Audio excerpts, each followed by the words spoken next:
Makikipag-ugnayan naman ang Philippine National Police sa Commission on Human Rights hinggil sa mga ikakasang operasyon ng pambansang pulisya.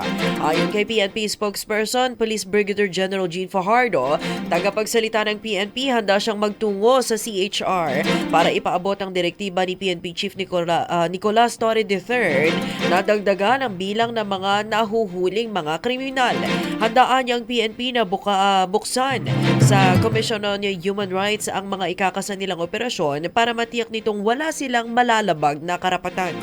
Gate ni Fajardo, welcome naman ang CHR na mag-obserba kung paano inaaresto ng PNP ang mga suspect na sa ngayon o nang sa ganun ay mausisa nito kung ano mga kinakailangan pang ayusin ng ahensya.